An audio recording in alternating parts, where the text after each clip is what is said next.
আসসালামু আলাইকুম। এখন নিউ ইয়র্কে বাজে ভোর 6টা। মাত্রই কাজ থেকে ফিরলাম। একটা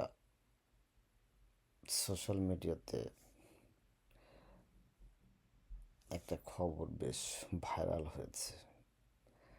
সেটা হলো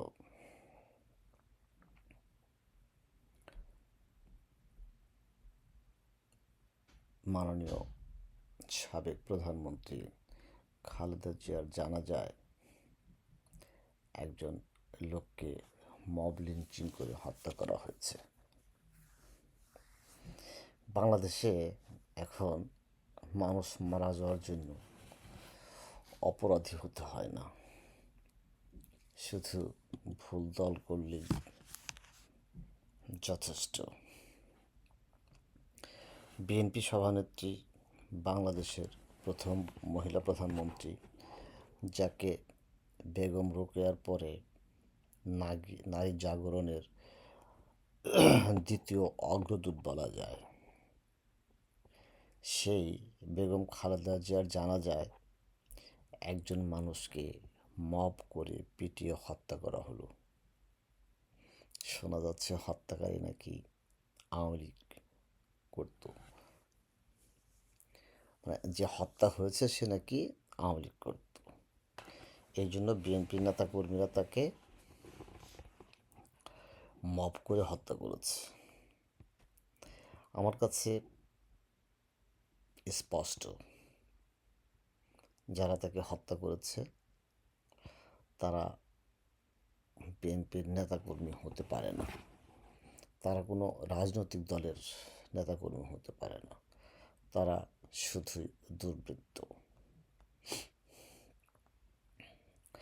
নিহত লোকটির অপরাধ হলো সে আওয়ামী লীগ করে। কি সুন্দর একটা অজুহাত, তাই না? এই অজুহাতে আজ বাংলাদেশে একটা মানুষের প্রাণ নাশ করা জায়েজ হয়ে গেছে। আওয়ামী লীগ করা কি অপরাধ বলেন? বিএনপি করা কি অপরাধ? কোনো রাজনৈতিক আদর্শ ধারণ করাই কি এখন মৃত্যুদণ্ডের কারণ? অপরাধী হলেও তার কি বিচার পাওয়ার কোনো অধিকার নেই? তাহলে প্রশাসন রেখে লাভ কি? আদালত রেখেই বা লাভ কি? আইন শৃঙ্খলা বাহিনী রেখেই বা লাভ কি? আচ্ছা বলুন তো, খালেদা জিয়া কি শুধু বিএনপি নেত্রী? না, তিনি ছিলেন এই দেশের 18 কোটি মানুষের প্রধানমন্ত্রী। তার জানাজা যাওয়ার অধিকার শুধু বিএনপির না, দেশের প্রতিটি নাগরিকের। কোথাও কি ঘোষণা দেওয়া হয়েছিল এই জানা যায় অমুক যেতে পারবে না, তমুক যেতে পারবে না? একজন মুসলিম আরেকজন মুসলিমের জানাজায় যাবে, তার জন্য দোয়া করবে, এটাই তো ইসলামের শিক্ষা। লোকটি গিয়েছিল জানাজা পড়তে চায় মানুষ, পাক পবিত্র হয়ে সাদামাটা হয়ে, কিন্তু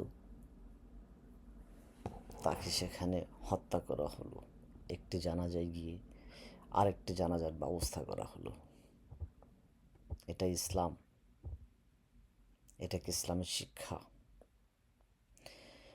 এই ঘটনার দায় আসলে বিএনপি নিবে কিনা সেটা একান্তই বিএনপির ব্যাপার, কিন্তু এই হত্যাকাণ্ডের দায় সরকার কোনোভাবে এড়াতে পারে না। যেখানে একটা লাশ পাহারা দিতে 10,000 পুলিশ মোতায়েন করা হয়, সেখানে একটা মানুষের জীবন বাঁচাতে একজন পুলিশও এগিয়ে এলো না।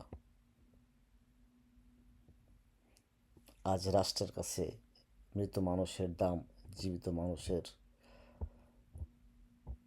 চেয়ে বেশি হয়ে গেছে। আজ তাকে মারা হয়েছে কারণ সে আওয়ামী লীগ করত। কাল অন্য কাউকে মারা হবে কারণ সে বিএনপি করে। পরশুদিন অন্য কাউকে মারা হবে কারণ সে জামাত করে।